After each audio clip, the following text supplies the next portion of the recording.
Audible Realms presents The Masque of the Red Death, a short story by Edgar Allan Poe, narrated by John Kelsey. The Red Death had long devastated the country. No pestilence had ever been so fatal or so hideous. Blood was its avatar and its seal, the redness and the horror of blood. There were sharp pains and sudden dizziness, and then profuse bleeding at the pores with dissolution. The scarlet stains upon the body, and especially upon the face of the victim, were the pest ban which shut him out from the aid and from the sympathy of his fellow men. And the whole seizure, progress, and termination of the disease were the incidents of half an hour. But the Prince Prospero was happy and dauntless and sagacious. When his dominions were half depopulated, he summoned to his presence 1,000 hale and light-hearted friends from among the knights and dames of his court, and with these retired to the deep seclusion of one of his castellated abbeys. This was an extensive and magnificent structure, the creation of the prince's own eccentric yet august taste. A strong and lofty wall girdled it in. This wall had gates of iron. The courtiers, having entered, brought furnaces and massy hammers and welded the bolts. They resolved to leave means neither of ingress or egress to the sudden impulses of despair or of frenzy from within. The abbey was amply provisioned. With such precautions, the courtiers might bid defiance to contagion. The external world could take care of itself. In the meantime, it was folly to grieve or to think. The prince had provided all the appliances of pleasure. There were buffoons, there were improvisatori, there were ballet dancers, there were musicians, there was beauty, there was wine. All these and security were within. Without was the Red Death. It was toward the close of the 5th or 6th month of his seclusion, and while the pestilence raged most furiously abroad, that the Prince Prospero entertained his 1,000 friends at a masked ball of the most unusual magnificence. It was a voluptuous scene, that masquerade. But first, let me tell of the rooms in which it was held. There were 7, an imperial suite. In many palaces, however, such suites form a long and straight vista, while the folding doors slide back nearly to the walls on either hand, so that the view of the whole extent is scarcely impeded. Here the case was very different, as might have been expected from the Duke's love of the bizarre. The apartments were so irregularly disposed that the vision embraced but little more than one at a time. There was a sharp turn at every 20 or 30 yards, and at each turn a novel effect.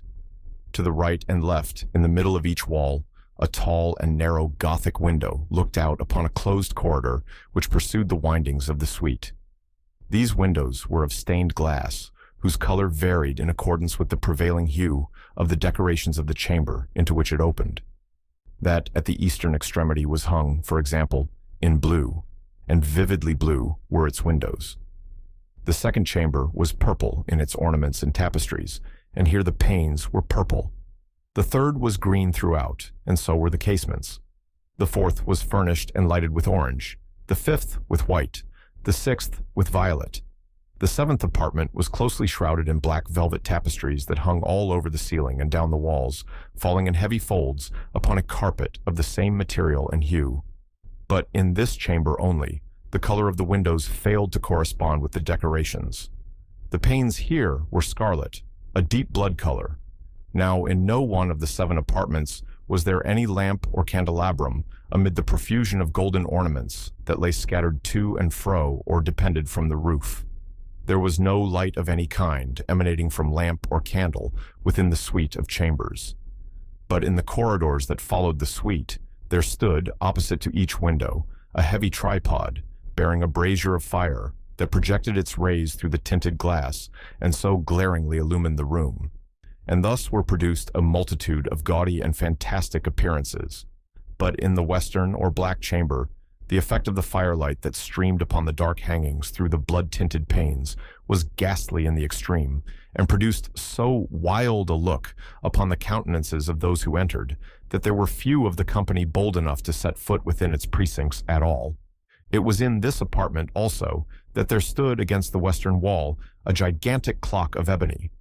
Its pendulum swung to and fro with a dull, heavy, monotonous clang, and when the minute hand made the circuit of the face, and the hour was to be stricken, there came from the brazen lungs of the clock a sound which was clear and loud and deep and exceedingly musical, but of so peculiar a note and emphasis that at each lapse of an hour, the musicians of the orchestra were constrained to pause momentarily in their performance to hearken to the sound, and thus the waltzers perforce ceased their evolutions, and there was a brief disconcert of the whole gay company.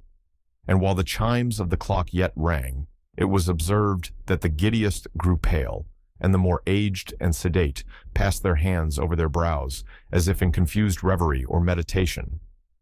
But when the echoes had fully ceased, a light laughter at once pervaded the assembly. The musicians looked at each other and smiled, as if at their own nervousness and folly, and made whispering vows, each to the other, that the next chiming of the clock should produce in them no similar emotion. And then, after the lapse of 60 minutes, which embraced 3,600 seconds of the time that flies, there came yet another chiming of the clock, and then were the same disconcert and tremulousness and meditation as before. But in spite of these things, it was a gay and magnificent revel. The tastes of the Duke were peculiar. He had a fine eye for colors and effects. He disregarded the decorum of mere fashion. His plans were bold and fiery, and his conceptions glowed with barbaric luster. There are some who would have thought him mad. His followers felt that he was not. It was necessary to hear and see and touch him to be sure that he was not. He had directed, in great part, the movable embellishments of the 7 chambers upon occasion of this great fete, and it was his own guiding taste which had given character to the masqueraders. Be sure they were grotesque. There were much glare and glitter and piquancy and phantasm, much of what has been since seen in Hernani. There were arabesque figures with unsuited limbs and appointments. There were delirious fancies, such as the madman fashions. There was much of the beautiful, much of the wanton, much of the bizarre, something of the terrible, and not a little of that which might have excited disgust.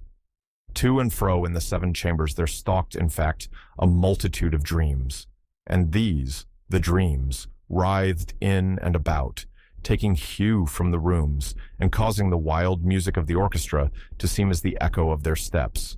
And anon, there strikes the ebony clock which stands in the hall of the velvet, and then, for a moment, all is still, and all is silent, save the voice of the clock. The dreams are stiff frozen as they stand, but the echoes of the chime die away. They have endured but an instant, and a light, half-subdued laughter floats after them as they depart. And now again, the music swells, and the dreams live, and writhe to and fro more merrily than ever, taking hue from the many tinted windows through which stream the rays from the tripods. But to the chamber which lies most westwardly of the 7, there are now none of the maskers who venture, for the night is waning away, and there flows a ruddier light through the blood-colored panes, and the blackness of the sable drapery appals.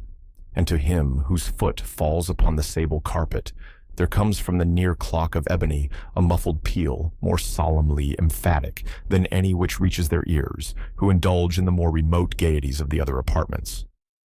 But these other apartments were densely crowded, and in them beat feverishly the heart of life. And the revel went whirlingly on, until at length there commenced the sounding of midnight upon the clock. And then the music ceased, as I have told, and the evolutions of the waltzers were quieted, and there was an uneasy cessation of all things as before. But now there were 12 strokes to be sounded by the bell of the clock, and thus it happened, perhaps, that more of thought crept, with more of time, into the meditations of the thoughtful among those who revelled. And thus, too, it happened, perhaps, that before the last echoes of the last chime had utterly sunk into silence, there were many individuals in the crowd who had found leisure to become aware of the presence of a masked figure which had arrested the attention of no single individual before. And the rumor of this new presence having spread itself whisperingly around, there arose at length from the whole company a buzz or murmur, expressive of disapprobation and surprise, then finally of terror, of horror, and of disgust. In an assembly of phantasms such as I have painted, it may well be supposed that no ordinary appearance could have excited such sensation. In truth, the masquerade license of the night was nearly unlimited, but the figure in question had out-Heroded Herod and gone beyond the bounds of even the prince's indefinite decorum. There are chords in the hearts of the most reckless, which cannot be touched without emotion. Even with the utterly lost, to whom life and death are equally jests, there are matters of which no jest can be made. The whole company, indeed, seemed now deeply to feel that in the costume and bearing of the stranger, neither wit nor propriety existed. The figure was tall and gaunt, and shrouded from head to foot in the habiliments of the grave. The mask, which concealed the visage, was made so nearly to resemble the countenance of a stiffened corpse that the closest scrutiny must have had difficulty in detecting the cheat. And yet all this might have been endured, if not approved, by the mad revelers around. But the mummer had gone so far as to assume the type of the Red Death. His vesture was dabbled in blood, and his broad brow, with all the features of the face, was besprinkled with the scarlet horror. When the eyes of Prince Prospero fell upon this spectral image, which with a slow and solemn movement, as if more fully to sustain its role, stalked to and fro among the waltzers, he was seen to be convulsed in the first moment with a strong shudder, either of terror or distaste. But, in the next, his brow reddened with rage. "Who dares," he demanded hoarsely of the courtiers who stood near him, "who dares insult us with this blasphemous mockery? Seize him and unmask him, that we may know whom we have to hang at sunrise from the battlements." It was in the eastern or blue chamber in which stood the Prince Prospero as he uttered these words. They rang throughout the 7 rooms loudly and clearly, for the prince was a bold and robust man, and the music had become hushed at the waving of his hand. It was in the blue room where stood the prince, with a group of pale courtiers by his side. At first, as he spoke, there was a slight rushing movement of this group in the direction of the intruder, who at the moment was also near at hand, and now, with deliberate and stately step, made closer approach to the speaker.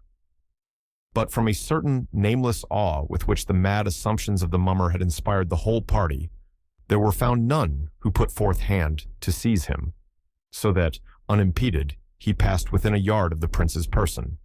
And, while the vast assembly, as if with one impulse, shrank from the centers of the rooms to the walls, he made his way uninterruptedly, but with the same solemn and measured step which had distinguished him from the first, through the blue chamber to the purple, through the purple to the green, through the green to the orange, through this again to the white, and even thence to the violet, ere a decided movement had been made to arrest him. It was then, however, that the Prince Prospero, maddening with rage and the shame of his own momentary cowardice, rushed hurriedly through the 6 chambers, while none followed him on account of a deadly terror that had seized upon all. He bore aloft a drawn dagger, and had approached, in rapid impetuosity, to within 3 or 4 feet of the retreating figure, when the latter, having attained the extremity of the velvet apartment, turned suddenly and confronted his pursuer. There was a sharp cry, and the dagger dropped gleaming upon the sable carpet, upon which, instantly afterwards, fell prostrate in death the Prince Prospero. Then, summoning the wild courage of despair, a throng of the revelers at once threw themselves into the black apartment, and seizing the mummer, whose tall figure stood erect and motionless within the shadow of the ebony clock, gasped in unutterable horror at finding the grave cerements and corpse-like mask which they handled with so violent a rudeness, untenanted by any tangible form. And now was acknowledged the presence of the Red Death. He had come like a thief in the night, and one by one dropped the revelers in the blood-bedewed halls of their revel, and died each in the despairing posture of his fall. And the life of the ebony clock went out with that of the last of the gay, and the flames of the tripods expired, and darkness and decay and the Red Death held illimitable dominion over all.